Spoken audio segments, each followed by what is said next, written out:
බොදු ටීවී මේ ඔබගේ බෞද්ධ නාලිකාවයි.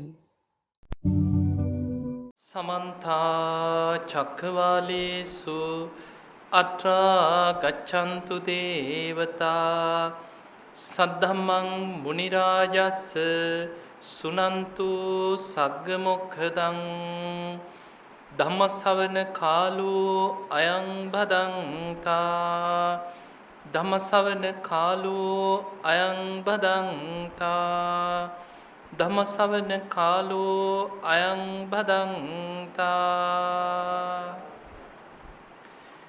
නමෝ තස් භගවතු වරහතු සම්මා සම්බුද්දස්ස නමෝ තස් භගවතු වරහතු සම්මා සම්බුද්දස්ස නමෝ තස් භගවතු වරහතු සම්මා සම්බුද්දස්ස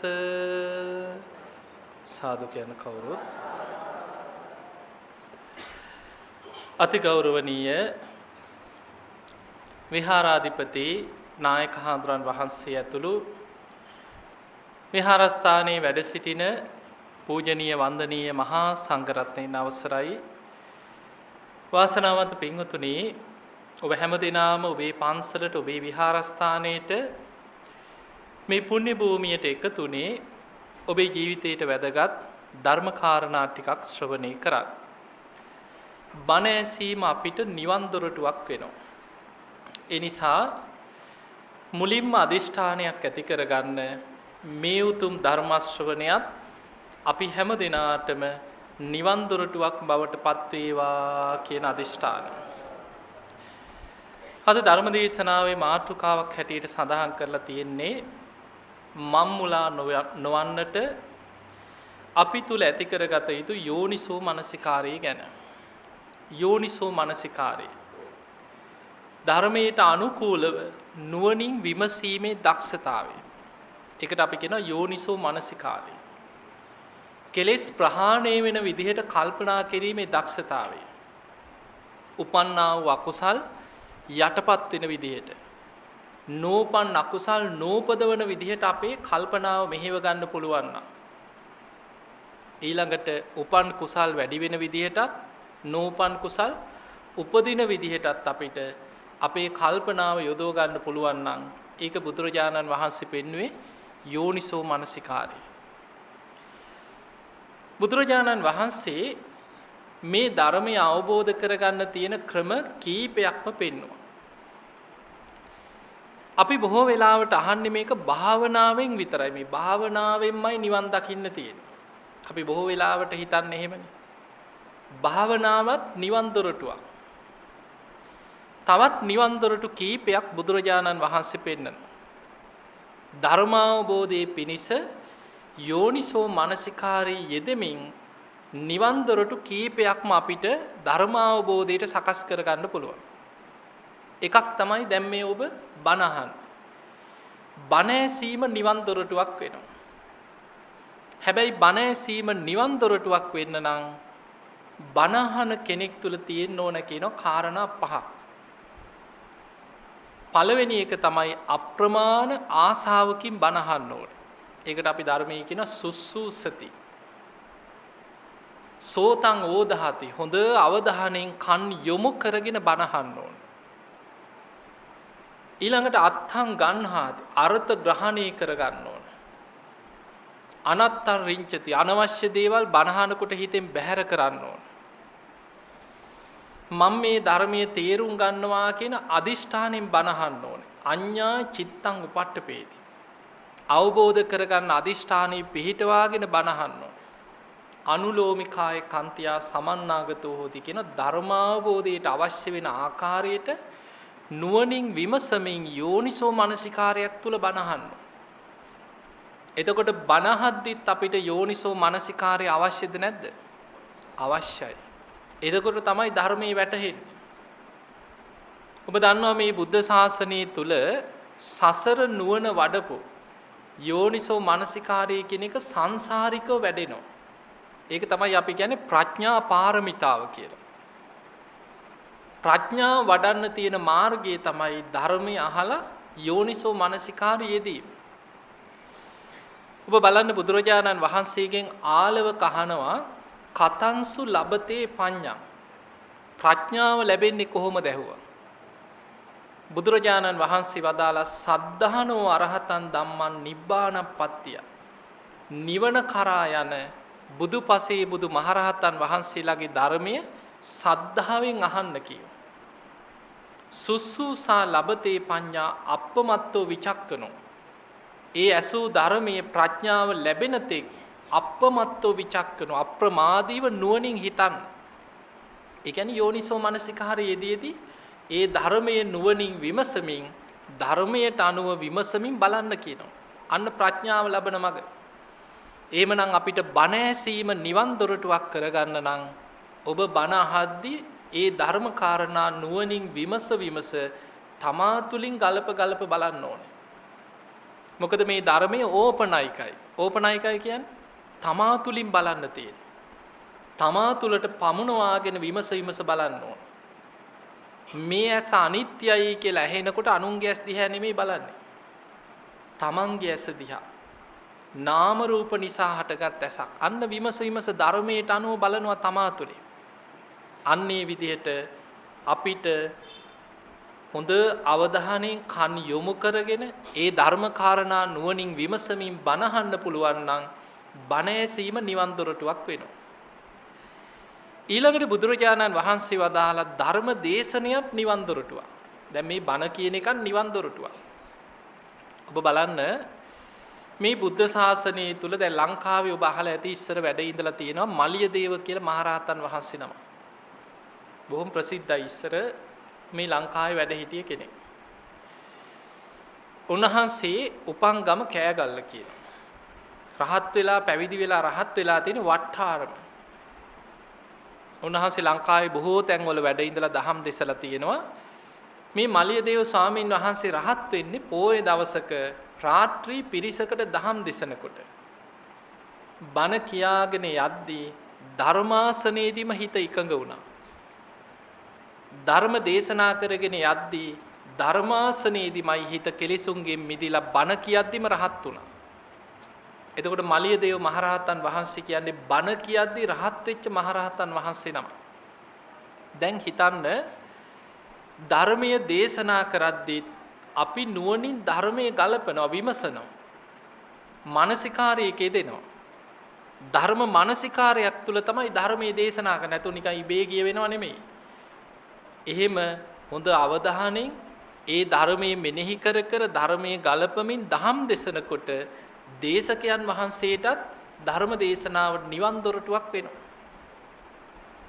අපේ බුදුරජාණන් වහන්සේ වැඩ හිටිය කාලේ 80 මහා ශ්‍රාවක මහරහතන් වහන්සේලා අතර හිටියා හේමක මහරහතන් වහන්සේ. උන්වහන්සේ රහත් වෙලා තියෙන හේමක ස්වාමීන් වහන්සේ බොහොම ගිලන් වෙලා වැඩ ඉඳලා තියෙනවා ආරාමයක. එතකොට 69ක් චාරිකායේ වඩින භික්ෂූන් වහන්සේලා හදිස්සියෙම මේ ආරාමයට වැඩියා. උන්වහන්සේලා චාරිකාවේ යන ගමන් හේමක ස්වාමීන් වහන්සේ වැඩ ඉන්න ආරාමයට එනකොට උන්වහන්සේ හොඳටම ලෙඩ වෙලා ගිලන් වෙලා. ඉක්මනට මොකද කරේ? උන්වහන්සේගේ සිවුරු ටික හොදලා කුටි ආස්පස් කරලා උන්වහන්සේට බොහොම ගෞරවයෙන් අප උපස්ථාන කරා. එහෙම අප උපස්ථාන කරාට පස්සේ කුණු වතුර එකක් කුණු කරලා උස්සලා අරගෙන නාවලා අලුත් සිවුරක් අන්දලා උන්වහන්සේව ඇඳේ උස්සලා නිදි කෙරෙව්වා. හේමක ස්වාමීන් වහන්සේ ගිලන් ඇඳේම අර නිදාගෙන ඉන්න ඉරියව්වෙම අර 69ක් භික්ෂුන් වහන්සේලාට කතා කරලා කියනවා ආයුෂ්මතුනි ඔබ වහන්සේලා මට බොහෝම සද්ධාවෙන් අප උපස්ථාන කරා. ඔහොම වැඳ ගන්න මම ඔබ වහන්සේලාට ආශිර්වාදයක් කරන්නම් බණ ටිකක් කියන්නම් කියලා ගිලන් ඇඳේම ඉඳගෙන 69ක් භික්ෂුන් වහන්සේලාට බණ ටිකක් කිව්වා. බණ කියාගෙන යද්දී ගිලන් ඇඳේදීම කෙලෙසුන්ගෙන් මිදිලා බණ කියද්දිම රහත් වුණා. හේමක මහරහතන් වහන්සේ රහත් වෙලා තියෙන්නේ පිරිසකට බණ කියද්දී. ඔය වගේ කීප නමක් ගැනම තියෙනවා බණ කියද්දී රහත් වෙච්ච රහතන් වහන්සේලා. එතකොට බණ කියද්දී ධර්මය අවබෝධ වෙන්න නම් ඒ ධර්ම දේශනාව තුලත් දේශකයන් වහන්සේ යෝනිසෝ මනසිකාරී යෙදෙමින් දහම් දෙසන්නට ඕනේ. ඊළඟට බුදුරජාණන් වහන්සේ වදාලා ධර්ම සාකච්ඡාව නිවන් දොරටුවක් කියනවා. අපිට ධර්මය අවබෝධ කරගන්න තියෙන තව ක්‍රමයක් තමයි ධර්ම සාකච්ඡා කිරීම. ගැඹුරු ධර්ම කාරණා ධර්මාවබෝධයට අවශ්‍ය වෙන ආකාරයට අපි සාකච්ඡා කරන. අන්න කල්යාණ මිත්‍රය මුණ ගැහුණට පස්සේ ධර්මාවබෝධයට අවශ්‍ය වෙන ආකාරයට ධර්මයේ සාකච්ඡා කරන. එහෙම සාකච්ඡා කරන්නෙත් නුවණින් විමසමින් යෝනිසෝ මනසිකාරය යෙදමින්. පටිච්ච සම්පාදය කියන්නේ මොකක්ද? පංච උපාදානස්කන්ධය කියන්නේ මොකක්ද? කොහොමද අනිත්‍ය වශයෙන් බලන්නේ? මේ ආයතන අනිත්‍ය වශයෙන් මෙනෙහි කරන්නේ කොහොමද? අන්න ගැඹුරෙන් මේවා සාකච්ඡා කරනකොට නුවණින් විමසමින් යෝනිසෝ මනසිකාරී යෙදෙමින් නම් අපි ධර්ම සාකච්ඡා කරන්නේ. ඒ සාකච්ඡාව නිවන් දොරටුවක් වෙනවා. ධර්ම සාකච්ඡාව තුලත් අපිට ධර්මය අවබෝධ වෙන්න පුළුවන්. එතකොට ඔන්න නිවන් දොරටු තුනයි. බණ ඇසීම නිවන් දොරටුවක්, ධර්ම දේශනාව නිවන් දොරටුවක්, ධර්ම සාකච්ඡා කිරීම නිවන් දොරටුවක්. ඊළඟට බුදුරජාණන් වහන්සේ වදාළ ධර්ම සම්මර්ෂණේ නිවන් දොරටුවක් කිය. ධර්ම සම්මර්ෂණය කියන්නේ යෝනිසෝ මනසිකාරයටමයි. ඒකට 아무තු ඉරියව්වක් ඕනේ නැහැ. සම්මර්ෂණේ හැම වෙලාවෙම ධර්මයේ නුවණින් විමස බලනවා. අපි පුටුවක වාඩි වෙලා හිටියත් අපිට ධර්මයේ නුවණින් විමස බලන්න පුළුවන්. ඊළඟට නිදාගෙන හිටියත් නිින්ද යනකන් ඇඳේ ඉඳන් ධර්මයේ විමසන්න බැයිද? පුළුවන්. ඊළඟට බස් එකේ වාඩි වෙලා යනවා. වාහනයක ඉඳගෙන යනවා. ගමනක් යනවා. තිට්ටං චරන් නිසින්නවා සයානවා. ඉඳගෙන හිටියත් හිටගෙන හිටියත් ඇවිදගෙන ගියත් නිදාගෙන හිටියත් නිින්ද යනකන් හැම වෙලාවෙම ධර්ම මනසිකාරයකේ දෙන්න පුළුවන්. යෝනිසෝ මනසිකාරයෙන් ධර්මයේ විමසන්න පුළුවන්. දැන් බලන්න ඔබ දන්නවා ආනන්ද හාමුදුරුවෝ රහත් වෙලා තියෙන්නේ කොහොමද? අපි අහලා තියෙන්නේ සතර ඉරියව්වෙන් තොරයි. ඒ කියන්නේ ඉඳගෙන ඉන්න ඉරියව්වෙත් නෙමෙයි, හිටගෙන ධර්මයේ විමසන කොටත් නෙමෙයි, සක්මන් කරගෙන ඉරියව්වෙදිත් නෙමෙයි, නිදාගෙන සිංහසෙයියාවෙන් ධර්මයේ විමසලත් නෙමෙයි. උන්වහන්සේ තමයි ධර්ම භාණ්ඩාගාරික. බුදුරජාණන් වහන්සේගේ මුළු ධර්මස්කන්ධෙම කටපාඩමින් ධාරණය කරගත්ත කෙනා. සතිමන්තාන සිහිනුවන තියෙන භික්ෂූන් අතර අග්‍රයි කියන. දුතිමන්තාන යමක් ක්ෂණයෙන් වටහා ගන්න භික්ෂූන් අතරින් අග්‍රයි. බුදුරජාණන් වහන්සේ පිරිනිවන් පෑවට පස්සේ ආනන්ද හාමුදුරුවෝ බුදුරජාණන් වහන්සේ පිරිනිවන් පානකොට සෝතාපන්න ඵලයටපත් වෙලා පමණයි. උන්වහන්සේ රහත් වෙලා හිටියේ නෑ ඒ වෙනකොට. හැබැයි ආනන්ද හාමුදුරුවෝ බොහොම සංවේදී කෙනෙක්. බුදුරජාණන් වහන්සේ පිරිනිවන් පාන වෙලාවෙත් බොහොම දුකෙන් හඬා වැළපුණා. බුදුරජාණන් වහන්සේ මල්ල රජදරුවන්ගේ උපවර්තන ශාල වනෝද්‍යානයේ සල්ගස් දෙකක් අතර සිංහසෙයියාවෙන් සැතපීලා පිරිනිවන් පාන වැඩ ඉන්නකොට භික්ෂු සංඝයාට නොයේක් විදියට අවවාද අනුශාසනා කරලා ටික වෙලාවකින් බලනකොට ආනන්ද හාමුදුරුවෝ පේන්නේ නැහැ. බුදුරජාණන් වහන්සේ වදාලා මහණෙනි කොමේ ආනන්ද? බැලුව වටපිට ළඟ අහල පහල කොහෙවත් නැහැ. බුදුරජාණන් වහන්සේ වදාලා ආනන්දව හොයාගෙන එන්න කියලා. බලනකොට ආනන්ද හාමුදුරුවෝ විහාරෙ පිටිපස්සේ දොරටුවක උළුවස්සකට හේතු වෙලා හොඳටම හඬා වැළපෙනවා. අනේ මට අනුකම්පා කරපු මගේ ශාස්ත්‍රුන් වහන්සේ පිරිනිවන් පානවා. මට කාගේ නම් පිහිටක්ද? මං තනි වෙනව නේද? මං අසරණ වෙනව නේද කියලා හඬා වැළපෙනවා. භික්ෂුන් වහන්සේලා ඇවිල්ලා කිව්වා ස්වාමීනි භාග්‍යතුන් වහන්සේ ආනන්ද අන්න අර අසවල් තැන උළුවස්සකට හේතු වෙලා හොඳටම හඬා වැළපෙනවා කිව්වා. බුදුරජාණන් වහන්සේ වදාළ මහණෙනි තථාගතයන් වහන්සේගේ වචනේ ආනන්දට එන්න කියන්නේ. තථාගතයන් වහන්සේ කතා කරනවා කියලා ආනන්දව එක්කන් එන්න කිය. භික්ෂුන් වහන්සේලා ගිහිලා ආනන්ද හාමුදුරන් එක්කන් ආවා. ඉතින් ආනන්ද හාමුදුරුවෝ ළඟට ආවට පස්සේ බුදුරජාණන් වහන්සේ සංඝ පිරිස ඉදිරියේ කියනවා මහණෙනි මේ ආනන්ද බොහෝ ගුණ ඇති කෙනෙක්. තථාගතයන් වහන්සේට උපස්ථාන කරන්නම කල්ප ලක්ෂයක් පෙරම් පුරාගෙන ආපු කෙනෙක් කියෝ. අතීතේ වැඩ සිටිය බුදුවරුන්ටත් මේ ආනන්ද වගේම අග්‍ර උපස්ථායකවරයෙක් ඉඳලා තියෙනවා. අනාගතේ පහළ වෙන බුදුවරුන්ටත් මේ ආනන්ද වගේම මහා පින්වන්ත අය ඒ බුද්ධ ශාසනවල පහළ වෙනවා. මේ විදිහට කියලා බුදුරජාණන් වහන්සේ වදාළ ආනන්දේ තථාගතයන් වහන්සේ දේශනා කරා නේද?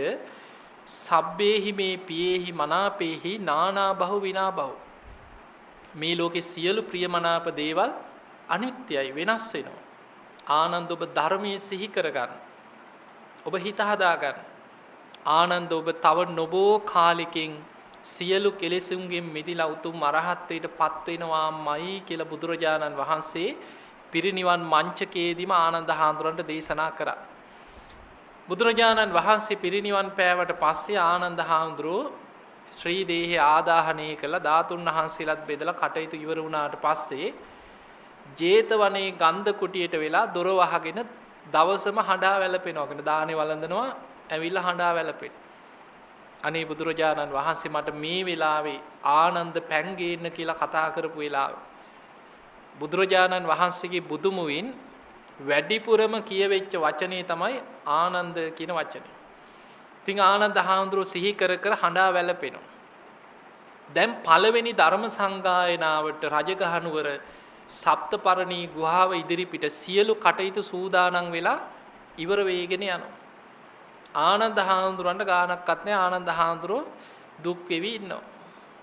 භික්ෂුන් වහන්සේලා රැස් වෙලා ආනන්ද හාමුදුරුවෝ කැඳවලා කියනවා, මහා කාශ්‍යප මහරහතන් වහන්සේ අවවාදයක් කරා. ආනන්ද ඔබ නැතුව මේ සංගායනාව කරන්න බෑ. ඔබයි ධර්ම භාණ්ඩාගාරික. බුදුරජාණන් වහන්සේගේ 84000ක ධර්මස්කන්ධේ කටපාඩමින් දරාගෙන ඉන්නේ ඔබ. ඔබ වීරිය කරන්න. ඔබ ඉක්මනටම කෙලෙසුන්ගෙන් මිදෙන්න. මොකද ධර්ම සංගායනාවේදී මහරහතන් වහන්සේලා තීරණය කරා සංගායනා සභාව රහතන් වහන්සේලාගෙන් පමණක් සිදු කළ යුතුයි කියලා. නැත්නම් අනාගතයේ කවුරු හරි චෝදනාවක් කරන්න පුළුවන් ඔය සංගායනාවේ කෙලෙස් සහිත කෙනෙක් වාඩි වෙලා හිටියා. ඕක සතර අගතියෙන් යුක්තයි කියලා කවුරු හරි චෝදනා කරන්න පුළුවන්. සෝවාන් වුණත් කෙලෙස් ටිකක් හරි තියෙනවනේ. එතකොට ඒ නිසා ආනන්ද ඔබ වීරිය කරන්න කියලා සංඝයා ආනන්ද හාමුදුරන්ව උනන්දු කෙරෙව්වා. ආනන්ද හාමුදුරුව අන්තිම මොහොතේ හිත හදාගත්තා. දැන් සංගායනාව පහුවදා ඔක්කොම සූදානම්. එදා දවසම ආනන්ද හාමුදුරුව සතර ඉරියව්වෙම ධර්මයේ මෙනෙහි කරන හැම ඉරියව්වෙම ධර්ම මානසිකාරයක යෙදෙනවා. එහෙම භාවනා කරලා නැකිටලා ධර්මයේම සිහි කර කර ධර්ම සම්මර්ෂණයෙන්ම ඇවිදගෙන ගියා. ඇදේ වාඩි වෙලා නිදා ගන්න. ධර්මයේ සිහි කර කරම ඇවිදගෙන ගිහිල්ලා ඇදේ වාඩි වෙලා එක පාදයක් ඔසවලා හිස තියන්න කොට්ටේට ඇලවෙනකොටම හිත කෙලෙසුන්ගෙන් මිදිලා රහත් වුණා. එතකොට කෙනෙකුට හිතෙන්න පුළුවන් ඉතින් මොකක්ද මේ රහත් වෙච්ච ක්‍රමය?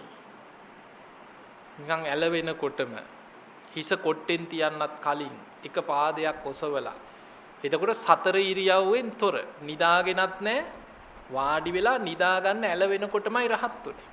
එතකොට කොහොමද මේ රහත් උනේ? හිත ධර්ම සම්මර්ෂණයක තිබුණේ. මොන ඉරියව්වෙන් වුණත් ධර්මයේ සිහි කර කර ධර්ම සම්මර්ෂණයෙන් අපිට කටයුතු කරන්න පුළුවන්. යෝනිසෝ මනසිකාරී හැම ඉරියව්වකම පවත්වන්න පුළුවන්. ආනන්ද හාමුදුරුවෝ ධර්මයේම සිහි කර කර ධර්ම සම්මර්ෂණයෙන්මයි හැම මොහොතක්ම ගෙව්වේ. ඒ නිසයි හිත කෙලෙසුන්ගෙන් මිදිලා රහත් උනේ. එතකොට අන්න අපිට ධර්මය අවබෝධ කරගන්න තියෙන තවත් ක්‍රමයක් තමයි හැම මොහොතෙම හැම ඉරියව්වෙම ධර්ම සම්මර්ෂණයකදී. ඊළඟ එක තමයි භාවනාව නිවන් දොරටුවක් කියන. භාවනා කිරීමත් නිවන් දොරටුවක් තමයි.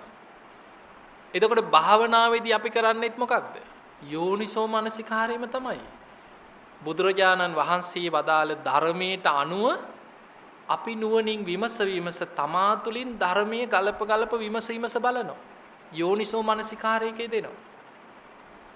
එතකොට භාවනාවේදී කරන්නේ අපි ඉරියව්වක වාඩි වෙලා එක්ක ඉඳගෙන හරි සක්මනේ හරි යම් ඉරියව්වක් තුල ඉඳගෙන හොඳට හිත යොමු කර කර යෝනිසෝ මනසිකාරයේදී ධර්මයේම තමයි විමස බලන්නේ. එතකොට ඒක භාවනා කරන විදියට කරන්නත් පුළුවන්. අනිත් ඉරියව් තුල හැම වෙලාවෙම ධර්ම සම්මර්ෂණයකින් යෝනිසෝ මනසිකාරය දෙන්නත් පුළුවන්. බණහන ගමන් නුවණින් විමසීමස ධර්මයේ ගලප බලන්නත් පුළුවන්. කෙනෙකුට ධර්මයේ කියලා දෙන ගමන් යෝනිසෝ මනසිකාරයෙන් ධර්මයේ ගලප බලන්නත් පුළුවන්. ධර්ම සාකච්ඡාවේදී ධර්මයේ විමස බලන්නත් පුළුවන්. එතකොට ඔය හැම ක්‍රමයකින්ම ධර්මය අවබෝධ කරගන්න පුළුවන් කියන. හැබැයි අපිට දකින්න ලැබෙන්නේ බොහෝ දෙනෙක් සමාජයේ ඕක භාවනාවෙන් විතරයි. භාවනා කරන්නේ නැතුව නම් නිවන් දකින්න බෑ. භාවනා කරන්නේ නැතුව නම් බෑ බෑ කී කී ඉන්නවා. සමහරු කරන භාවනාවකුත් නැහැ. එතකොට වෙන්නේ අනෙක් නිවන් දොරටු කීපෙම මගහැරිලා යනවා. ඒ නිසා පින්වතුනි ඉඩ ලැබිච්ච හැම වෙලාවකම බණහන කොටත් ධර්මයේ නුවණින් විමසමින් යෝනිසෝ මනසිකාරය තුල බණහන. ඒ අහපු ධර්මයේ කාට හරි කියලා දෙන්න. ඒකට මේ ධර්මදේශකෙක් වෙන්න ඕනේ නැහැ. gedara ඉන්න 3-4 දෙනා හරි අල්ලගෙන අහපු ධර්මය විස්තර කර කර කියලා දෙනවා. එතකොට තවත් හොඳට වැටහෙනවා. දැන් බලන්න බුදුරජාණන් වහන්සේගේ කාලේ ධර්ම කතිකයෝ හිටියා ගිහි අය ගොඩක්. චිත්ත ගෘහපති හොඳ ධර්ම කතිකයෙක් කියන. හත්තාලෝක පුත්ත සිටුතුමා හොඳ ධර්ම කතිකයෙක්. ඊළඟට ධර්ම කතික කෙනෙක් තමයි කුජ්ජුත්තරා. කුජ්ජුත්තරාගෙන් බණ ටික අහලා තමයි සාමාවතී ඇතුළු 500ක් දෙනා ධර්මයේ වටහා ගත්තේ. කුජ්ජුත්තරා කියන්නේ කවුද? උදේනි රජ්ජුරුවන්ගේ මාලිගාවේ හිටිය වැඩකාරි දාසි. සාමාවතී ඔන්න බලන්න ධර්මයේ වැඩෙන හැටි. සාමාවතී තමයි ඒ මාලිගාවේ අගබිසව. තව බිසවරු ඉඳලා තියෙනවා ගොඩක්, සේවිකාවොත් ඉඳලා තියෙනවා. එතකොට සාමාවතී පුරුදු වෙලා හිටියා මාලිගාව හැමදාම මල් වලින් සරසන්න. කුජ්ජුත්තරාට කහවණු 8ක් දෙනවා මල් ගෙනෙන් කියලා. කුජ්ජුත්තරා මොකද කරන්නේ? කහවණු 4ක් ඉනේ ගහ ගන්නවා. කහවණු 4ක මල් ගේනවා. ගෙනල්ලා කියනවා මල් කාර්යය මෙන්න මෙච්චරයි කහවණු 8ට දුන්නේ කියලා. එතකොට නිකන් ඇත්තටම කුජ්ජුත්තරා ධර්මයේ වැටහෙන්න පෙර නිකන් කොහොම කෙනෙක්ද? හොරකම් කරනවද නැද්ද? හොරකම් කරනවා. බොරුත් කියනවද නැද්ද? මල් කාර්යය මෙච්චරයි දුන්නේ කියලා බොරුත් කියනවා. එතකොට සීලයක් තිබ්බද? නැහැ. දවසක් මල් ගේන්න යනකොට එදා මල් නැහැ.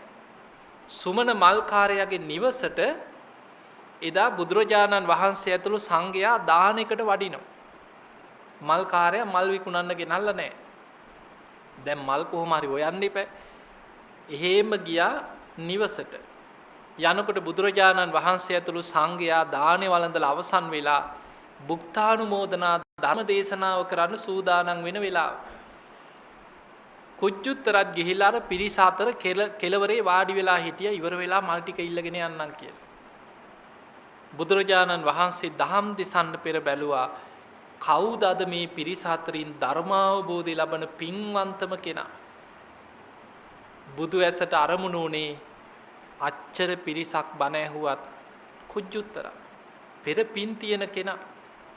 බුදුරජාණන් වහන්සේ දහම් දෙසනකොට බලනවා 100,000 ගණන් බණහන්න හිටියත් කවුද මේ පිරිස අතරින් ධර්මාවබෝධය ලබන පින්වන්තම කෙනා කියලා. ඒ වෙනකොට පින මෝරලා නුවණ මෝරලා තිබුණේ කුජ්ජුත්තරාවගේ. කුජ්ජුත්තරා අරමුණු කරගෙන දහම් දෙසුවා. දේශනාව අවසන් වෙනකොට කුජ්ජුත්තරා සෝවාන් ඵලයටපත් වුණා. සිව්පිලිසිඹියා ඥාන ඇතුව සෝවාන් වුණා කියලා තියෙනවා. ওই සිව්පිලිසිඹියා පිහිටන්නේ වැඩිපුර රහතන් වහන්සේලාට. හැබැයි සෝවාන් වෙනකොටම සිව්පිලිසිඹියා ඥාන පිහිටලා තියෙනවා කීප දෙනෙකුට. මුළු බුද්ධ ශාසනයේටම 5 දෙනෙක් ගැන තියෙනවා. ආනන්ද හාමුදුරුවන්ට සිව්පිලිසිඹියා ඥාන පහළ වුණා කියන සෝවාන් වෙද්දී. ආනන්ද හාමුදුරුවෝ සෝවාන් මට්ටමේ හිටියත් ධර්ම කතිකේ ධර්මයේ විස්තර කරමින් බුදුරජාණන් වහන්සේ කෙටියෙන් කියන දේ විස්තර කරලා වැටහෙනවා. අර්ථ ධර්ම නිරුක්ති පටිභාන හැටියට විස්තර කර කර ඊවැ දහම් දෙසන්න දක්ෂයි. ඊළඟට උපාලි ගෘහපතියා චිත්ත ගෘහපති හත්තාලෝක පුත්ත සිටුතුමා ඔය වගේ අය ගිහි අය අතර සිව්පිලිසිමියා ඥාන ලැබිච්ච අය කියන කාන්තාවන්ගෙන් එක්කෙනයි කුජ්ජුත්තරා. සෝවාන් වෙනකොටම සිව්පිලිසිමියා ඥාන ලැබුවා කියලා තියෙනවා. දැන් ධර්මයේ වැටහුණා. එදා කහවණු 8ේම මල් ගත්තා. දැන් සෝවාන් වුණා කියන්නේ ආර්යකාන්ත සීලයක පිහිටපු කෙනෙක්. කහවණු 8ේම මල් ගත්තා. දැන් මල් දෙගුණයක්. අරන් ගියා ගිහිල්ලා සාමාවතී බැලුවා මේ මොකද මෙච්චර මල් ගොඩක්. කොහෙන්ද ඇහුවා ඔච්චර මල්? වෙනදා බොරු කිව්වට දැන් බොරු කියන්නේ ඇත්තම කිව්වා. අනේ මං ඉස්සර කහවණු 4ක් හොරකම් කරා කිව්වා ඉස්සර. වෙනදා මං කහවණු 8ක් කියලා කිව්වට 4ක මල් තමයි කිව්වා ඉස්සර නම් ගෙනාවේ. අද මං කහවණු 8ේම මල් ගෙනාවා කිව්වා. ආයි මං කවදාවත් හොරකම් කරන්නේ නැහැ. මං කවදාවත් ආයි බොරු කියන්නෙත් නැහැ කිව්වා. සාමාවතී බැලුවා මේ මොකක් වෙලාද? මොකක්ද උඹේ වෙනස කියලා ඇහුවා. දැන් තමන්ම කියනවා ඉස්සර මං හොරකම් කරා ආයි කවදාවත් මං හොරකම් කරන්නේ මං බොරු කියන්නේ මොකක්ද වෙනස කියලා ඇහුවා. එතකොට කුජුත්තරා මල් ටික දීලා බුදුරජාණන් වහන්සේ වැඩ ඉන්න දිශාවට අත් දෙක එකතු කරලා නළලි තියාගෙන බුදුගුණ කියලා වන්දනා කරලා කියනවා අද මම බුදුරජාණන් වහන්සේගෙන් දහමක් ඇහුවා. ඒ ධර්මයේ මට වැටහුණා කියෝ. ඒ ධර්මයේ මට අවබෝධ වුණා කියෝ.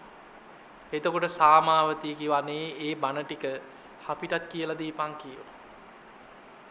එතකොට බලන්න ඔන්න ධර්මයේ වැටහෙන ධර්මය අවබෝධ වෙන ශ්‍රාවකයා ධර්ම ගෞරවේ කරන හැටි. රස්සාව පැත්තක. කුජුත්තරා කිව්වා බණ නම් කියන්න බෑ කිව්වා මෙහෙම. දැන් සේවිකාව නෙමෙයි සේවිකාව. කඩේ යමන් කිව්වොත් කඩේ යනවා. හොදන්න කිව්වොත් හොදනවා. වැසිකිලි හොදන්න කිව්වොත් හොදනවා. රෙදි හොදන්න කිව්වොත් රෙදි හොදනවා. මාලිගාව සුද්ධ කරන්න කිව්වොත් සුද්ධ කරනවා. ඇයි? සේවිකාව. හැබැයි බණ කියන්න බෑ කිව්වා එහෙම. මම බණ කියනවා නම් මාව සුවඳ පැන් වලින් නාවන්න කියෝ. මට හොඳ වටිනා සලුවක් දෙන්න කියෝ. මේ වැරහැලි ඇඳගෙන බණ කියන්න බෑ කියෝ. ධර්ම ගෞරවයක් තියෙන්න ඕන කියෝ. මට වටිනා සලුවක් දෙන්න කියෝ. මට උස් ආසනයක් පනවන්න කියෝ. උස් ආසනයක වැඩ ඉඳලා මම ධර්මයේ කියද්දී බිම වාඩි වෙලා ඉඳලා ධර්ම ගෞරවයෙන් බණ අහන්න කැමති නම් බණ කියනවා කියෝ. දැන් කාටද මේ නීති ටික දාන්නේ? රජ්ජුරුවන්ගේ අන්තපුරේ අගබිසෝ ඇතුළු බිසෝවරුන්ට. ඔළුව ඉදිමිච්ච බිසවක් නම් තියාගනින් උඹේ බණ කියලා ගහලා පන්නන්නේ නැද්ද එහෙනම්? කොහොමනේ මිනිස්සුනේ? හැබැයි සාමාවතී ඇතුළු 500ම පෙර පින් තියන අය. මේ සියලු දෙනා එකතු වෙලා කුජුත්තරාව සුවඳ පැන් වලින් නෑවුවා. නාවල වටිනා සුදු සලුවක් දුන්නා.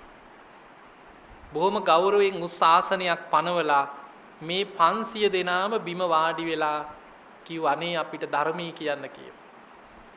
කුජුත්තර අර ආසනයේ ළඟට ගිහිල්ලා බුදුරජාණන් වහන්සේ වැඩ ඉන්න දිශාවට හැරිලා බුදුගුණ කියලා වැඳලා වාඩි වුණා.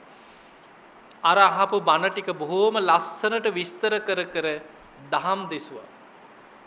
බණ ටික අහලා ඉවර වෙච්ච ගමන් සාමාවතී ඇතුළු 500ක් සාදුකාර දීලා කියනවා කුජුත්තරාවනි අද ඉඳන් ඔබට කහවණු 16ක් දෙනවා කියෝ. කහවණු 8ක මල් ගේන්න කියෝ. ඉතුරු කහවණු 8 ඔබට හැමදාම යන්න කියව බුදුරජාණන් වහන්සේ දහම් දේශන තැනට. උන්වහන්සේ බණ කියනවා අහගෙන ඉඳලා හැමදාම අපිට මේ වගේ ඒ බණ ටික කියලා දෙන්න කියලා. කුජුත්තරා තමයි එළියට යන්නේ. සාමාවතී ඇතුළු අගබිසෝරුන්ට මාලිගාවේ තහංචි එළියට බහින්න බෑ. කොටු කරගෙන රජ්ජුරුව තියන් ඉන්නේ. හැබැයි කුජුත්තරා දවස ගානේ ගිහිල්ලා බණ අහලා අහපු බණ ටික ලස්සන්ට විස්තර කර කර කියලා දුන්නා. ඒ බණ ටික අහලා සාමාවතී ඇතුළු 500ක් ධර්මයේ පුරුදු කරා. භාවනා කරා ධර්මයේ විමසුවා යෝනිසෝ මනසිකාරය යෙදුණා. දැන් බලන්න ධර්මයේ පුරුදු කරගත්ත කෙනාට තීරණාත්මක මොහොතක ධර්මයේ සිහි කරගන්න පුළුවන්. අන්න ඒකයි යෝනිසෝ මනසිකාරය පුරුදු කිරීමේ වටිනාකම. පුරුදු කරලා නැත්නම් මරණ මංචකේ අල්ලන්න හිටියොත් පුළුවන්ද? අමාරුයි. එතකොට බලන්න සමහරව ඉන්නවනේ මැරෙන අන්තිම වෙලේ අල්ල ගන්නම් කියලා ඉන්නවනේ. නැද්ද පවුල් වල එහෙමයි. උඹලගේ පාඩුවේ ඉඳපල්ලා මං ඒක ඒ වෙලාවට කරගන්නම් කියන අය නැද්ද? ඉන්නව නේද? හොඳටම අමාරුයි වැටෙන්නේ අන්නේ අය.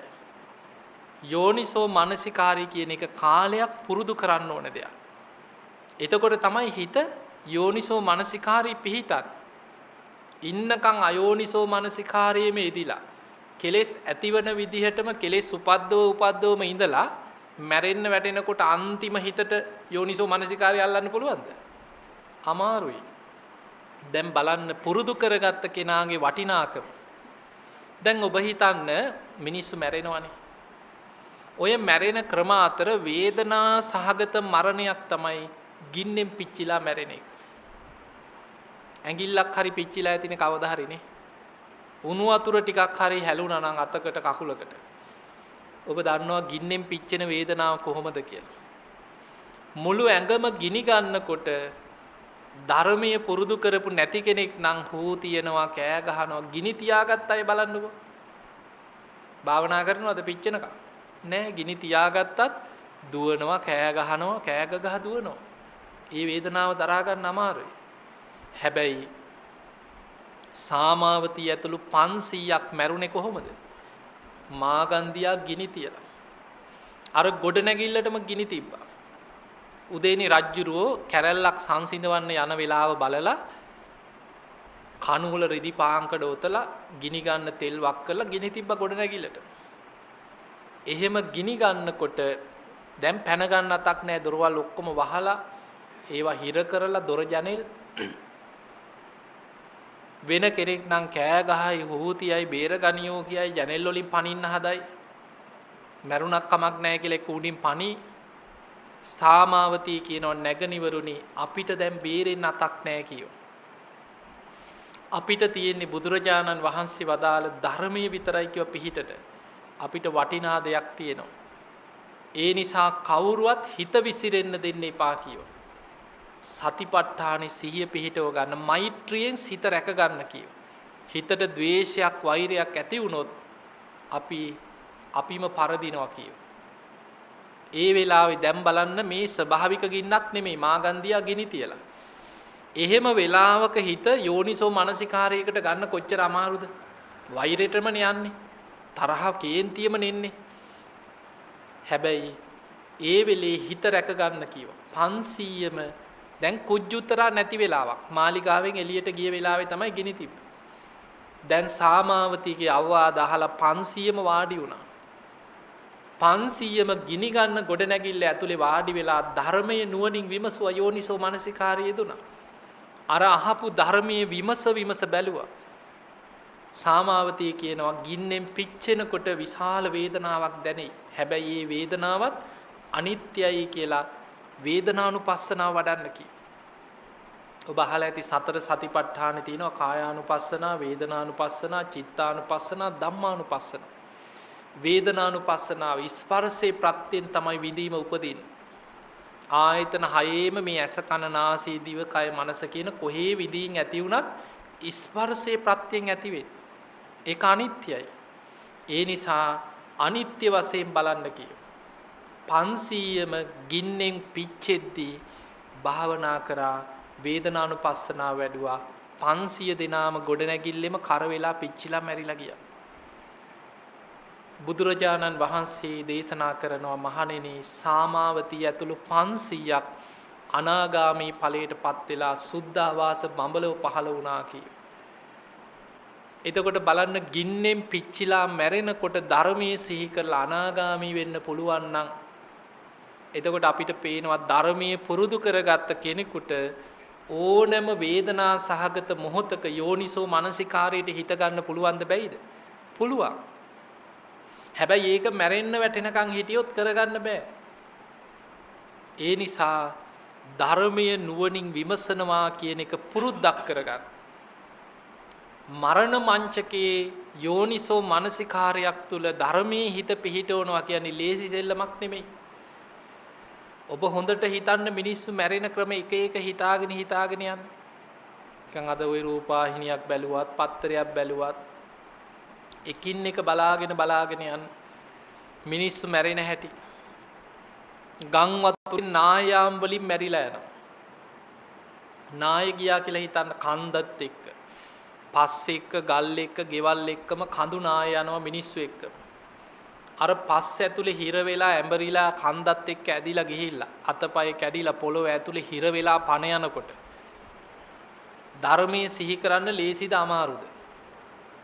අමාරුයි නේද? ඊළඟට හිතන්න ගම් වතුරකට අහු වුණා. මඩ වතුර පෙවිලා හුස්ම ගන්න බැරුව නහයේ කන් වල පෙනහළු වලට මඩ වතුර ගිහිල්ලා රැලි වල වැඩි වතුරේ ගහගෙන ගිහිල්ලා මැරෙන්න වුණොත් ධර්මයේ සිහි කරන්න ලේසිද අමාරුද? අමාරුයි.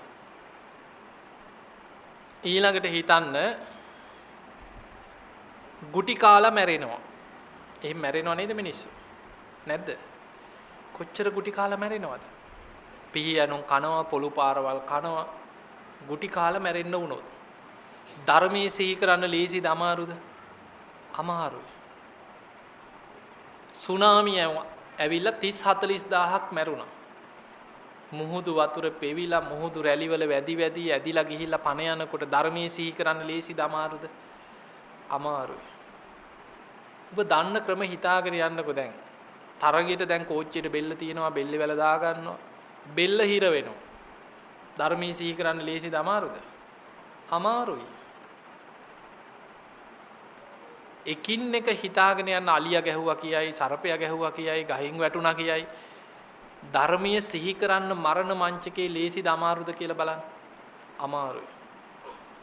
හැප්පිලා මැරෙනවා. කොච්චර ඇක්සිඩන්ට් වෙනවද දවසකට? පාර අයිනෙන් ගියත් හප්පගෙන යනවා. හැප්පිලා මැරුණොත් කොහෙවත් දැකලා තියෙනවද හැප්පිච්ච ගමන් පාරේ වාඩි වෙලා භාවනා කරන අය එහෙම? ඈ? එතකොට ධර්මයේ සිහි කරන්න ලේසිද අමාරුද? අමාරුයි. හැබැයි පුරුදු කරපු කෙනාට ඒක පහසුයි. ඕනෑම හිත විසිරිච්ච වෙලාවක, කලබල වෙලාවක සැනින් ධර්මයේ සිහි කරගන්න පුළුවන්. ඔබ අහලා ඇති බුදුරජාණන් වහන්සේගේ කාලේ උලින්දපු ස්වාමීන් වහන්සේ නම නොකල වරදකට රජ්ජුරුවන්ගේ ආභරණ වගේක් හොරකම් කරගෙන හොරු ටිකක් පැනලා දුවනවා, කැලේට පැන්නා. කැලේක භාවනා කර හිටිය තරුණ ස්වාමීන් වහන්සේ නම. රාජබටයෝ පස්සෙන් පන්නනවා, හොරු ටික දුවගෙන යනකොට දැක්කා ගම් යූරක සිවුරු ටිකකුයි පාත්‍රයකුයි තියෙනවා. උන්වහන්සේ පැම් පහසු වෙනවා පින්ඩ පාතේ වඩි. ගම් යූරේ සිවුර ගලවලා තියලා පාත්‍රෙත් තියලා පැම් පහසු වෙනවා. හොරු මොකද කරේ? ආභරණ ටික දැම්ම පාත්‍රයට, කැලේ ඇතුලේ පැනලා හැංගුණා. දැන් අල්ලගත්තත් මොනවා හරි කියලා බේරෙන්න පුළුවන්. ඒ කාලේ ඇඟිලි සලකුණු ගන්න ඇයිතේ. බේරෙන්න පුළුවන්. කැලේ පීර රාජබටය හොයාගෙන කැලේ වට කරගෙන එනකොට දැක්කා මෙන්න කැලේ ඇතුලේ රෙදි වගේක් තියෙනවා, භාජනයක් තියෙනවා, පාත්‍රයක් වගේ. ඇදලා බලනකොට මෙන්න මේක ඇතුලේ තියෙනවා ආභරණ ටික. කෝ හොරා කියලා බලනකොට අර ස්වාමින් වහන්සේ පීන පැම් පහසු වෙනවා. මෙහෙට වරෙන් කියලා ඇදලා ගත්තා. ගගහ ඇදගෙන ගියා. රජ්ජුරුවන්ට ඉදිරිපත් කරා, රජතුමනි මෙන්න හොරා, මෙන්න බඩු ටික. ආභරණ හොරකම් කරගත්ත හොරා අතටම අල්ලගත්තා කි.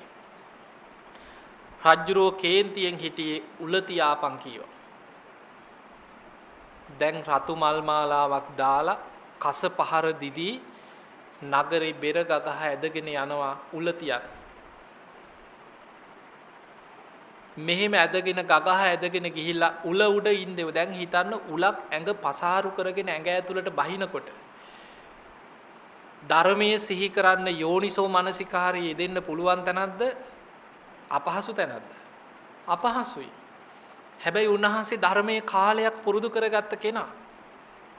උල ඉන්දවනකොට වේදනාව දැනෙනකොටම මතක් වුණා නේ බුදුරජාණන් වහන්සේගේ ධර්මයේ කොච්චර සත්‍යයක්ද?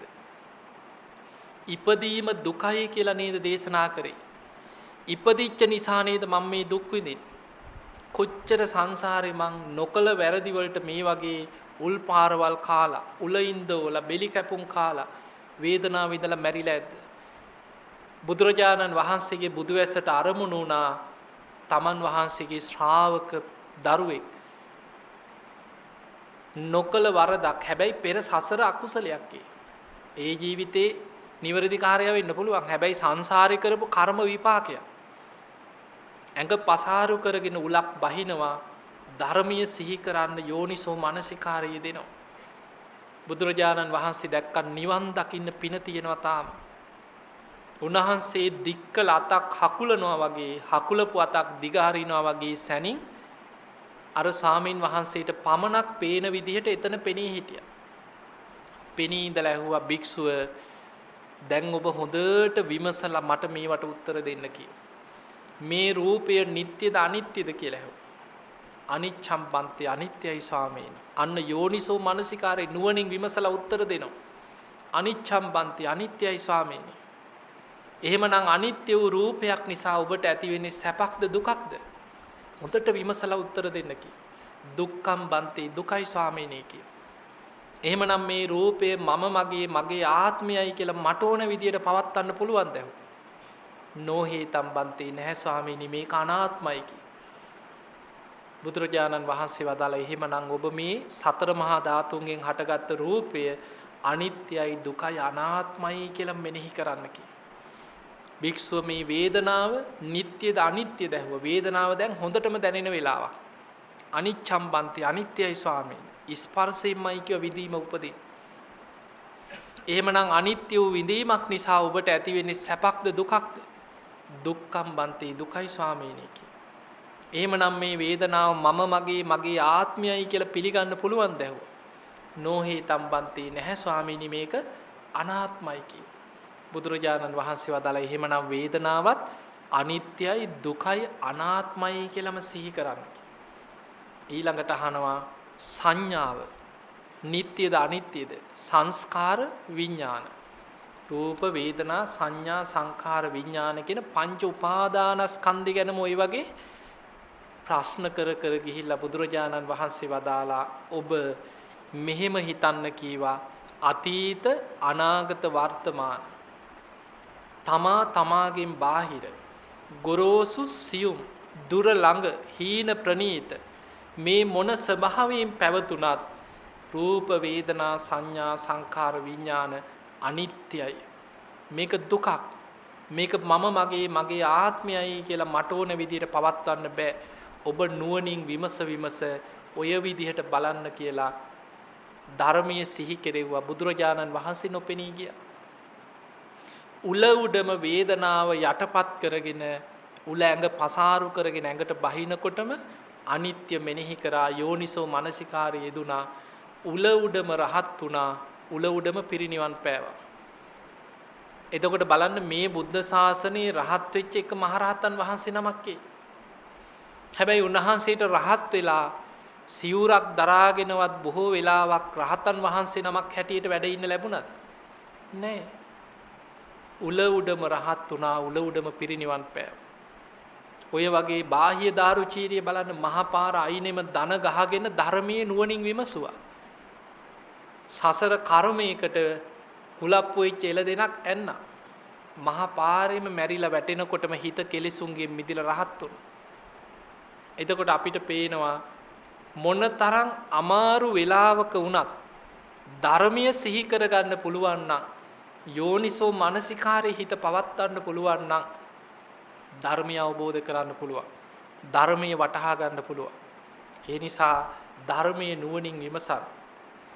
යෝනිසෝ මනසිකාරය කියන එක කාලයක් පුරුදු කරන්න ඕන. ලෙඩේ හැදුනට පස්සේ කලබල වෙලා අල්ලන්න උත්සාහ කරාට අමාරුයි. කාලයක් බණ අහලා භාවනා කරලා ධර්මයේ පුරුදු කරගත්ත නිසා බණපද ඇහෙනකොට හිත පිහිටනවා. ඒ නිසා කාලයක් පුරුදු කරන්න. බුදුරජාණන් වහන්සේ අපිට පෙන්වුවේ මේ ධර්මයේ වඩනවා කියන එක භාවිතා බහුලී කතා. බහුල වශයෙන් පුරුදු කරන්න. නිතර වඩන්න. ඒ නිසා නිතර ධර්මයේ විමසන්න පුරුදු වෙන්න යෝනිසෝ මනසිකාරයේ දෙන්න. නිතර බණ අහන ධර්මයේ නුවණින් විමස බලන්න. ධර්ම සාකච්ඡා කරන්න. ඒ ධර්මයේ විමසන්න. අහපු බණ පුරුදු විදියට මතක තියෙන විදියට කාට හරි විස්තර කර කියලා දෙන්න. ඒකත් විමස.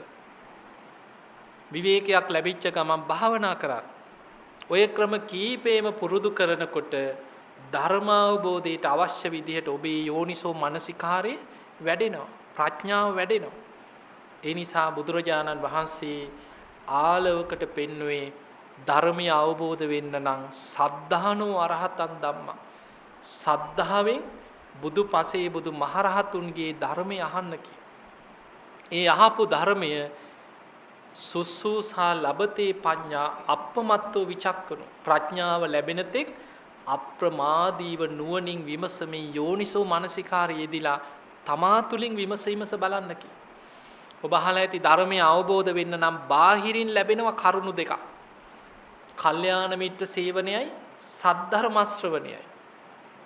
තමා තුළ ඇති කර ගන්න ඕනේ යෝනිසෝ මනසිකාරයයි ධම්මානුධම්ම ප්‍රතිපදාව. යෝනිසෝ මනසිකාරය කියන්නේ අහන ධර්මයේ නුවණින් විමසා බැලීමේ දක්ෂතාවය. ධම්මානුධම්ම ප්‍රතිපදාව කියන්නේ ඒ ධර්මයට අනුකූලව ජීවත් වීමේ දක්ෂතාවය. ඔන්න ඔය හැකියාව ඔබ ඇති කරගත්තොත් ඔබට මේ ධර්මය අවබෝධ කරගන්න පුළුවන්. ඉතින් එහෙමනම් ඔබ හැම දිනාටම අපි ආශිර්වාද කරනවා මාත්‍රකාව උනේ මම්මුලා නොවන්නට අප තුළ ඇති කරගත යුතු යෝනිසෝ මනසිකාරය. එහෙමනම් අපිට පේනවා අපිට ධර්මය අවබෝධ කරන්න නම් මම්මුලා නොවෙන්න නම් අපි නිතර ධර්මයට අනුව නුවණින් විමසීමේ හැකියාව ඇති කර ගන්නට ඕන. ඉතින් එහෙමනම් ඔබ හැම දිනාටම යෝනිසෝ මනසිකාරයත් ධම්මානුධම්ම ප්‍රතිපදාවත් ඔබ තුල ඇති කරගෙන මේ උතුම් ධර්මයේම අවබෝධ කරගන්න වාසනාව ලැබේවා කියලා අපි ඔබට ආශිර්වාද ප්‍රාර්ථනා කරනවා. එහෙමනම් පින්වතුනි ධර්ම ශ්‍රවණයෙන් රැස් කරගත්ත සියලු පුණ්‍ය ධර්මයන් සියලු දෙවියන්ට අනුමෝදන් කරමු. දෙවියෝ සාදුකාර දිදී මේ පින් අනුමෝදන් වෙත්වා. දෙවියන්ගේ දිව්‍යසයිසුරු වර්ධනය කරගෙන සියලු දෙවියෝ උතුම් නිවනටම පත්වේවා කියලා සාදු කියලා පින්දේ. ඒ සියලු දෙවියන්ගේ පිහිට රැකවරණ ආශිර්වාදේ ඔබ හැම දිනාටම සැලසේවා කියලා අපි ඔබට ආශිර්වාද කරනවා. විහාරස්ථානයේ දායක කාරකාදීන් හැම දිනාමත් ඔබ හැම දිනාමත් නිදුක් වේවා නිරෝගී වේවා සුවපත් වේවා. සියලු දෙවියන්ගේ පිහිට රැකවරණ තුනුරුවන්ගේ ආශිර්වාදය ඔබ හැම දිනාටම සැලසේවා. ගන්න හෙළන හුස්ම රැල්ලක් පාසා තබන පියවරක් පාසා තුනුරුවන්ගේ අනන්ත ආශිර්වාද රැකවරණ සැලසේවා. හැම දිනාටම උතුම් වූ ධර්මාවබෝධයේ පිණිසම මේ සියලු පින් උපකාර වේවා කියලා අපි ආශිර්වාද කරමු. උමෙන්ද ගන්න අභිවාදන සීලිස්ස නිච්ඡං වද්දා ප්‍රචායිනෝ චත්තාරෝ ධම්මා වඩ්ඩන්ති ආයුවන්නෝ සුඛං බලං ආයුරාෝග්‍ය සම්පatti සග්ග සම්පatti මේවච අතෝ නිබ්බාන සම්පatti මිනාති සමිච්ඡතු. හැම දිනාම නිදුක් වේවා නිරෝගී වේවා සුවපත් වේවා. බොදු ටීවී මේ ඔබගේ බෞද්ධ නාලිකාවයි.